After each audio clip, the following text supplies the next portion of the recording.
What's up, YouTube? This is Too Raw for TV. So, shout out to the Denver Nuggets for giving tribute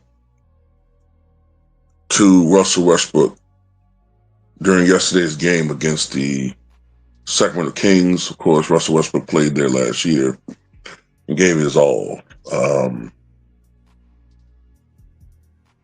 Last night, in a close loss, I think it was 130, 126 or something like that.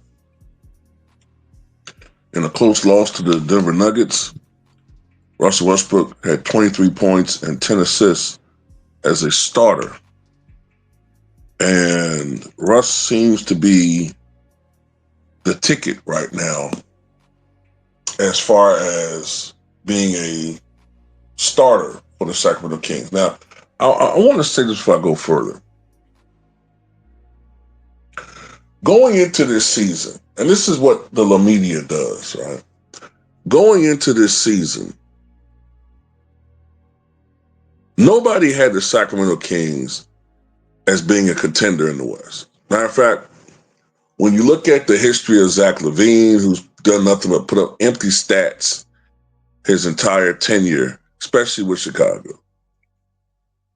DeMar DeRozan, a.k.a. DeMar DeFrozen, right?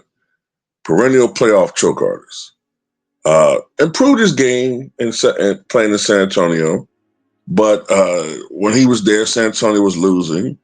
When he was with the Toronto Raptors, they were underachieving.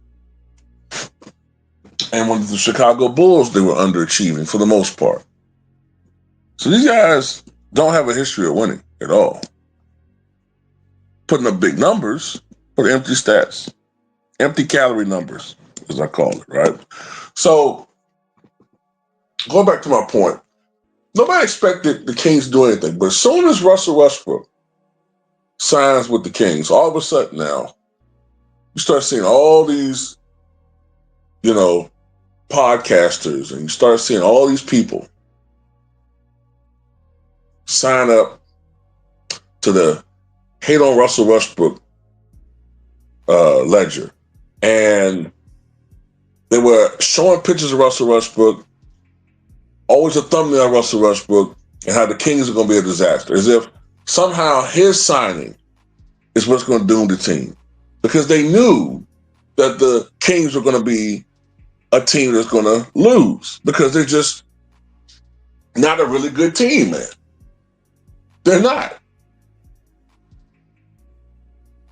They have been declining ever since they had that little peak a couple years ago. I think when they went to the semifinals against the Golden State Warriors. They've been going downhill since then.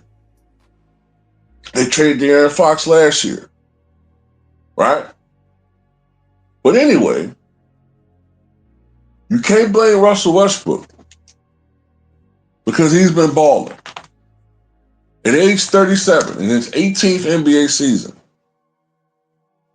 so far this year, Russell Westbrook is averaging 13.9 points, 5.9 rebounds, 5 assists, 1.4 steals on 43% shooting from the floor, 39% from downtown. So his stroke from downtown, although he'll never be a Klay Thompson who's been struggling this year, actually, or Steph Curry, he'll never be one of those guys, but the last 2 years, we've seen some improvement in his outside shot and his shot selection, and 70% from the line.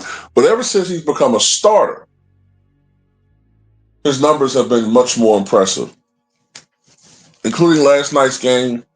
As a starter, 18 points a game, 7.7 rebounds, 4.7 assists, 2 steals, 48% shooting, 44% from downtown, and 86% on the line.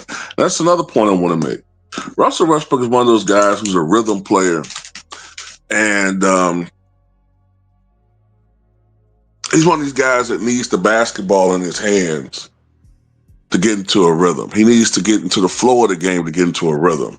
Taking them out, taking them in, taking them out, keeping them out for prolonged periods of time, it messes up his rhythm. I'm not saying it's supposed to collar him, But man, you're getting 14 points a game for the season. You're getting 14 points a game. You're getting 7 rebounds a game. You're getting 6 rebounds a game. You're getting 14 points a game. You're getting 6 rebounds. You're getting 5 assists a game. And over the last couple of weeks, or last couple of games, you're getting 18 points. You're getting 8 rebounds. You're getting 5 assists. You're getting efficiency that you normally don't see out of Russell Westbrook. You're getting defense on the other end of the floor. And, you're getting all this for the league minimum of $3.6 million and a non-guaranteed $3.6 million. I think that's a bargain. And you still got people saying, oh, well, his numbers, that wouldn't be even a great Austin Reeves year. Seriously. So we're comparing Austin Reeves, offensive player, a shooter, to Russell Westbrook, who's more of a slasher, more of a playmaker, shot creator for others, who's in his 18th season, is 37 years old, on a $3 million contract. It was supposed to be a limited role. Remember, this is the same Russell Westbrook that you clowns said wasn't good enough to be in the NBA. But Bronny James gets highlights for getting an uncontested dunk. The Lakers win games, and ESPN or ESPN will give him credit with his 5 points for the victory. Now, he did have 6 assists yesterday, I think it was, and no turnovers, so I'll give him credit on that. But he's still a bum. And as I said before, Russell Westbrook has proven time and time again it was never his fault in LA. It was never his fault. But I tell you what's being debunked time and time again. JJ Redick winning with a bunch of role players in Portland is proven that all these years with Richard Jefferson and Kendrick Perkins and, all these people, Shannon Sharp, Nick Wright, Jason McIntyre, it's proven that all these LeBron fans in the media, when they talk about LeBron needs help, it was all BS. It was all clutch propaganda, which is disrespectful to his teammates, by the way. And you can see something. These guys are playing free flowing in LA, and they don't like they're stressed out. There's no drama there,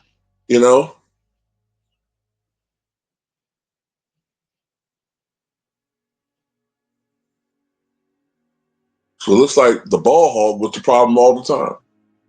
How do you go 33 and 49 with all that help, with one guy gunning for a scoring record, averaging 30 points, and 92% of those points come in garbage time, forcing action in situations that were detrimental to the team offensively? And now all of a sudden you're playing with role players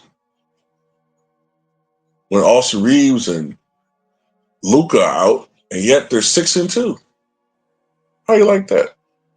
But anyway, that's all I got to say about it. Tell me what you guys think.